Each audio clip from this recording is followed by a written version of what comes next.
pessoal, boa noite! Começando aqui mais uma OAB Live Quiz. Hoje a gente vai focar em tributos federais, principalmente os impostos. Antes de a gente começar, olá Tainá, ou é Tainara, não sei, Michele, Nelson. Pessoal, antes de a gente começar, eu queria agradecer muito a todo mundo que participou do simulado. Ontem nós fizemos um simulado da primeira fase da OAB. Eu fiquei super feliz com a participação de todos. Muito obrigada mesmo. E agora, gente, tá faltando aí menos de um mês para a primeira fase do exame de ordem.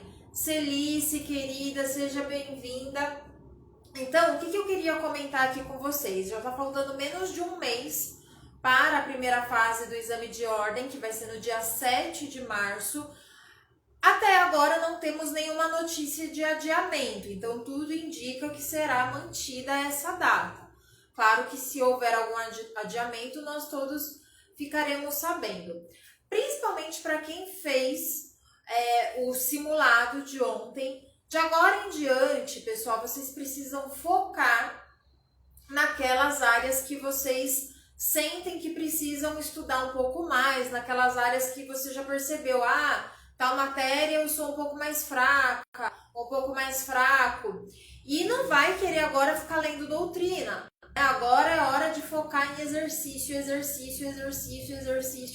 até não aguentar mais. Exercício, quando tiver dúvida, vai lá na lei seca, volta, aprender com os erros, né? Sem abandonar a matéria que você vai fazer a segunda fase. Então, civil, você vai também estudar civil. Se você vai fazer penal na segunda fase, você vai continuar estudando penal. Gente, essa fase é cansativa, tá? Essa fase é cansativa fisicamente, emocionalmente, é assim mesmo, mas vai passar, e com o seu esforço vai passar, né? Não tem jeito, essa fase é assim mesmo, tá? Então, obrigada a todo mundo que participou. Outra coisa que eu queria comentar com vocês é que nós temos agora um canal no Telegram. Eu deixei o link aqui na bio da Sintaxe Jurídica. A gente vai disponibilizar alguns materiais para vocês lá pelo Telegram. Por exemplo, o material dessa live de hoje já vou disponibilizar assim que acabar aqui. Então é isso, pessoal. Olha só. Para a gente começar já aqui falando dos tributos federais, eu quero lembrar vocês que no caso da União, ela tem competência para instituir todas as 5 espécies tributárias, ou seja, impostos, taxas, contribuição de melhoria, empréstimo compulsório, as contribuições especiais. Mas eu vou focar aqui hoje com vocês nos impostos. Vai ter uma questãozinha ali que vai falar de contribuições, tá?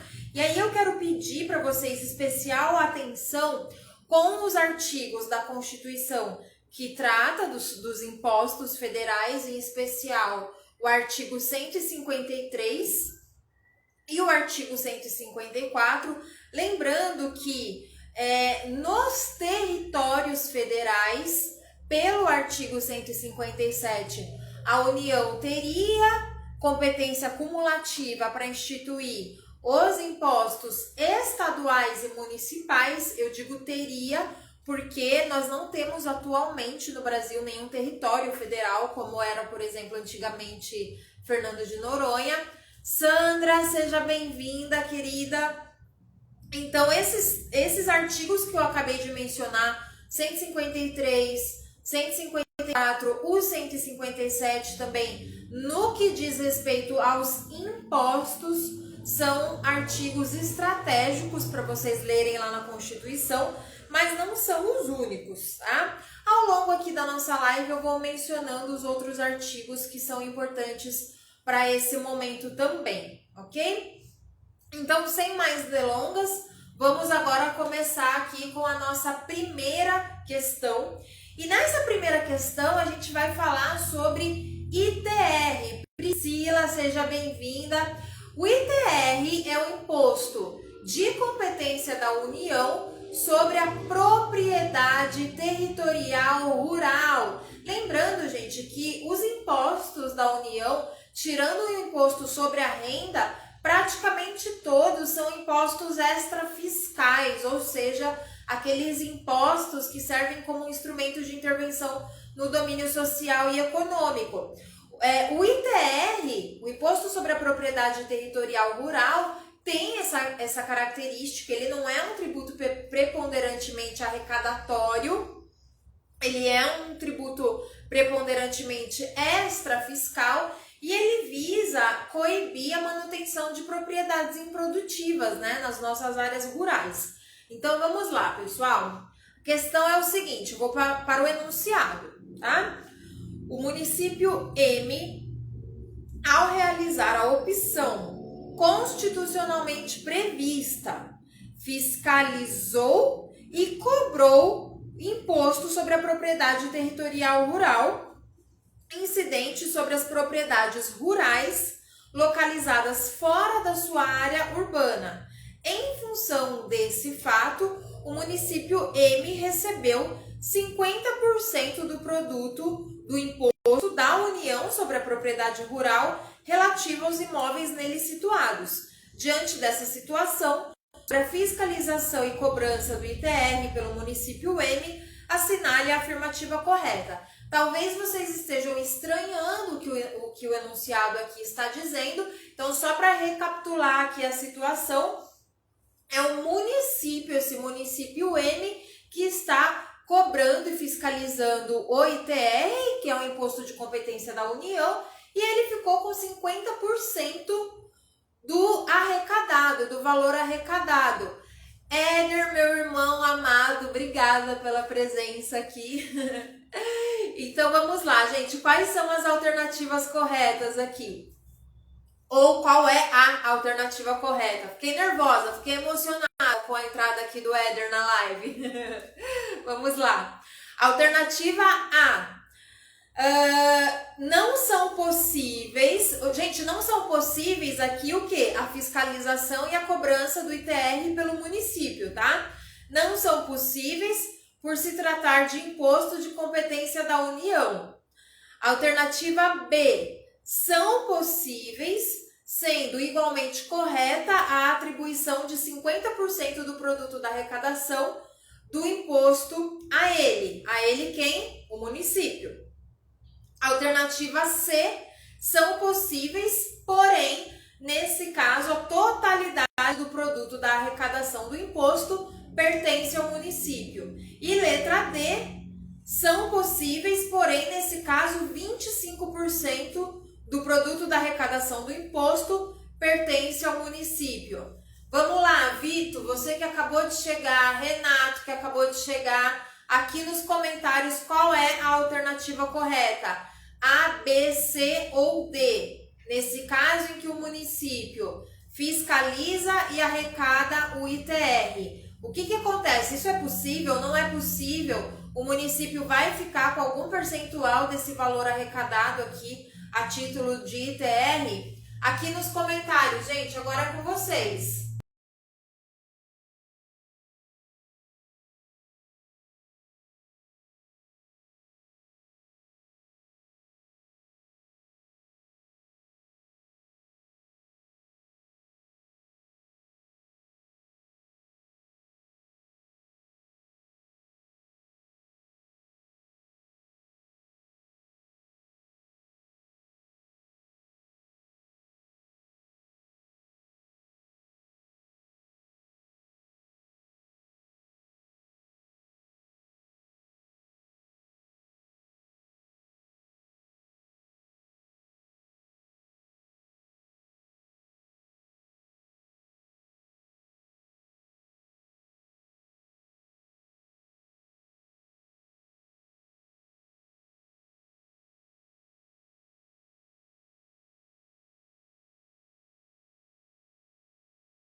façam convênio entre o município e a União para que os municípios fiscalizem e arrecadem o ITR, ok? Então, gente, nem sempre existe esse convênio entre os municípios e a União, mas existe essa possibilidade. E aí tem um outro artigo que eu preciso que vocês leiam, o artigo 157, 158 e 159 da Constituição. Mas aqui, nessa questão, o importante é o 158. O 158 diz o seguinte, ó: se o município não tiver convênio com a União para fiscalizar e arrecadar o ITR, ele fica com 50% do valor arrecadado. Então, ele vai ficar com 50% de qualquer jeito, mesmo que ainda não exista esse convênio, tá? Só que o 58, lá no inciso 2, diz que se o município fiscalizar e arrecadar o ITR, gente, ele fica com tudo. Ele fica com a totalidade, 100% do valor do ITR, mesmo não sendo o ente federativo competente. O ente federativo competente para o ITR é a União que legisla sobre esse tributo, tá? Só que o município pode celebrar esse convênio com a União e daí ele fiscaliza, cobra o ITR e já fica com o valor arrecadado, tá? Portanto, aqui, primeira questão, alternativa correta, letra C. Já caiu mais de uma vez essa questão na primeira fase do exame de ordem, ok? Então, aqui você, sem conhecer a regra matriz de incidência do ITR, só tendo lido ali a Constituição, já daria para acertar, né? Verônica, seja bem-vinda, obrigada, tá, pela sua participação. Próxima questão, pessoal. Próxima questão, vamos falar do IPI, Imposto sobre Produtos Industrializados, né? O IPI, gente, na verdade, não é que ele incide sobre produtos industrializados. A bem da verdade, ele incide sobre operações com produtos industrializados, operações mercantis e tal. Então, vamos lá. O Laboratório de Análises Clínicas X realizou a importação de equipamento eletrônico necessário para a realização de alguns exames. Por ocasião do desembaraço aduaneiro, foi-lhe exigido o pagamento do Imposto sobre Produtos Industrializados. Então, olha lá. Renato, eu sempre cobro de vocês em prova esse tipo de questão que eu pegava, né? Lá do exame de ordem, né? Que é para vocês se acostumarem. O Laboratório de Análises Clínicas X realizou a importação de equipamento eletrônico necessário para a realização de alguns exames. Por ocasião do desembaraço aduaneiro, foi-lhe exigido o pagamento do IPI, cuja base de cálculo correspondia a 50% do preço corrente do equipamento no mercado atacadista da Praça do Remetente, acrescido do imposto de importação, das taxas exigidas para a entrada do produto no país e dos encargos cambiais efetivamente pagos pelo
sobre a industrialização. Não é o fato de um produto ser industrializado que gera a incidência do IPI, são as operações que são feitas com aquele produto, no caso aqui, a importação, né? Então, a letra A fala que tá errada, que é ilegal entrar na base de cálculo 150% do valor da mercadoria.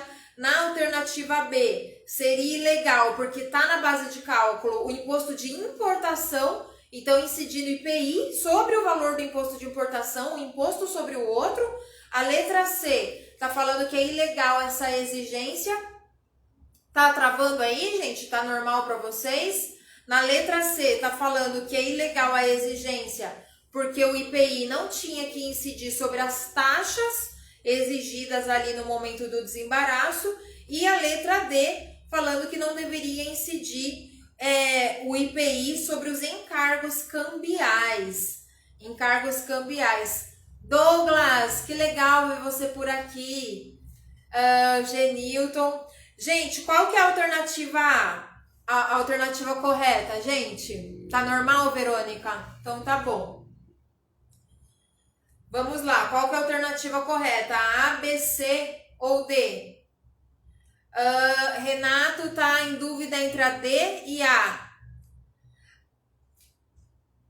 É uma questão um pouco difícil essa, né? Mas, gente, ela...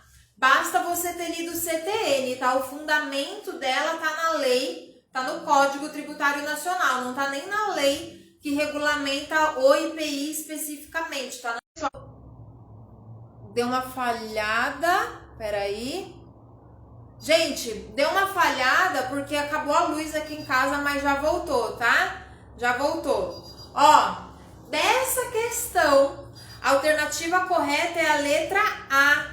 Tá? É a letra A, ou seja, o que é ilegal aqui é a gente ter como base de cálculo 150% do valor da mercadoria, tá? Deixa eu marcar aqui, a alternativa correta, a letra A, letra A. Por quê, pessoal? Vocês vão ler aí, fica de lição de casa, os artigos 46 e 47, principalmente o 47, do CTN aqui, tá? Porque o 47, o artigo 47 do Código Tributário Nacional diz qual é a base de cálculo do imposto. Então, depende da situação. Por exemplo, o IPI incidente na arrematação de produtos industrializados é o valor da arrematação, tá? Nesse caso aqui, é o desembaraço aduaneiro, ou seja, aquele momento em que a mercadoria importada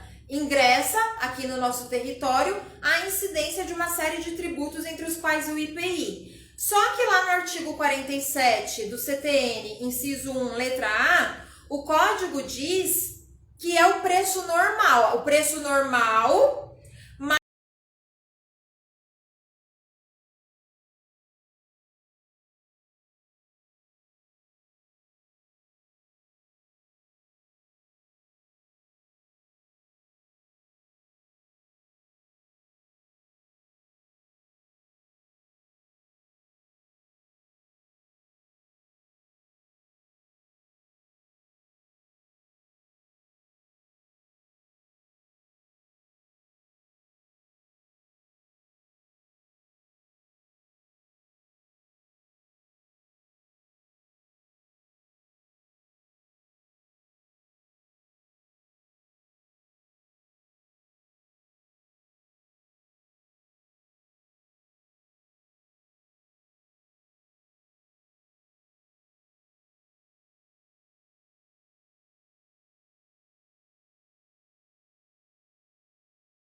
A remuneração que os municípios pagam aos seus servidores está sujeita à incidência do imposto sobre a renda retido na fonte, ponto, o IR-fonte.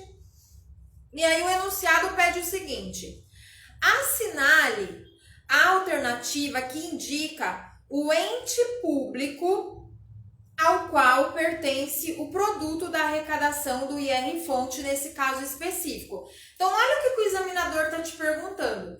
Tá, o município faz a retenção do IR-fonte na hora que ele faz o pagamento dos servidores públicos. Para onde vai esse dinheiro? Essa é a pergunta, tá? Essa é a pergunta. Letra A, ao município que efetua o pagamento da remuneração. Alternativa B, a União, que é o ente federativo competente para instituir o IR. Letra C, ao estado em que está situado o município que efetua o pagamento da remuneração. E, por fim, letra D, metade à União e metade ao município que efetua o pagamento da remuneração. O que vocês acham, pessoal? Qual que é a alternativa correta? Coloquem aqui para mim nos comentários. A, B, C ou D. Essa questão é fácil, mas ela é safada. Ela pode confundir vocês, né? Ó, o Gui falando que é letra A, que é o município que efetua o pagamento. Letra B, André. Douglas, letra B. Verônica, tudo bem, pode voltar. Renato, letra B, União. Pessoal, olha só. Aqui a gente vai aplicar uma regra de direito financeiro, não é nem de direito tributário, que é relativa à repartição de receitas tributárias, tá? E aqui, gente, a alternativa correta, pasmem, é letra A. Aqui é a letra A, a alternativa correta. Por que é letra A, pessoal? De novo, artigo 158. Vocês não podem ler o artigo 153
Gente, próxima questão aqui.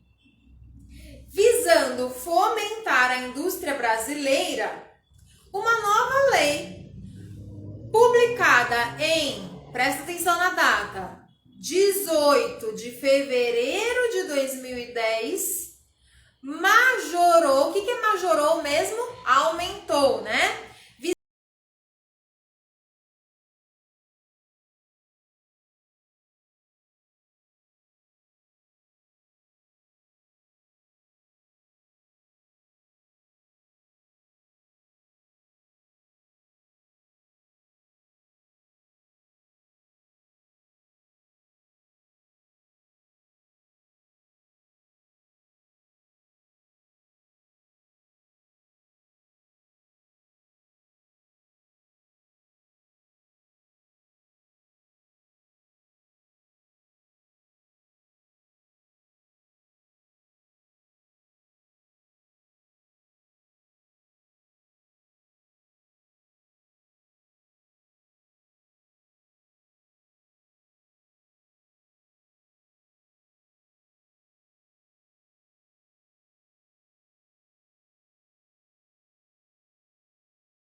entender a regra. Então, não quer decorar, não decora. Então, vai para a OAB sem ter decorado. Depois não reclama, tá bom? Depois não diga que eu não avisei, ok? Porque você não vai estar com o vadimécum lá na primeira fase. Você vai ter que lembrar quais são as exceções ao princípio da anterioridade anual, nonagesimal e exceção às duas.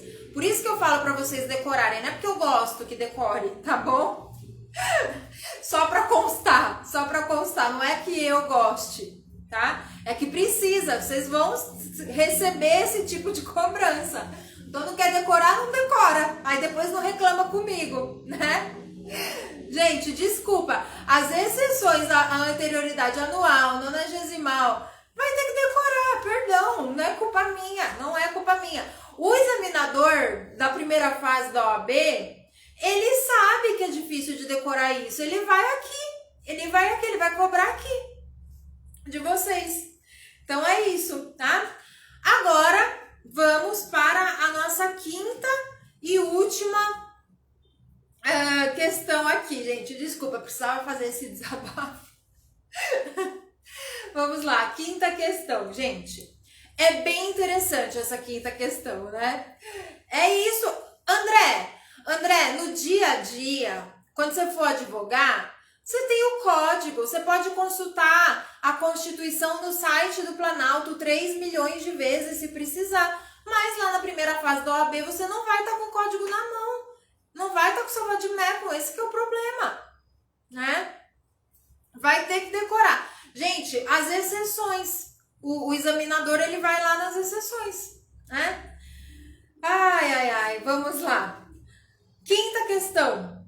Empresa X, constituída em 1980, então antes da Constituição de 88, né? Ela foi constituída em 80, entrou com uma ação na Justiça Federal impugnando a contribuição sobre o lucro líquido, a CSLL, tá? Alegando o quê? Alegando que, apesar de prevista no artigo 195, inciso 1, a linha C da Constituição Federal, trata-se de um tributo que tem o lucro como fato gerador. Dessa forma, haveria um bis in idem, ou seja, uma dupla tributação em relação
e previdência. E o artigo 195 tem ali o princípio da solidariedade. Todo mundo tem que contribuir para a Seguridade Social por conta desse princípio da solidariedade.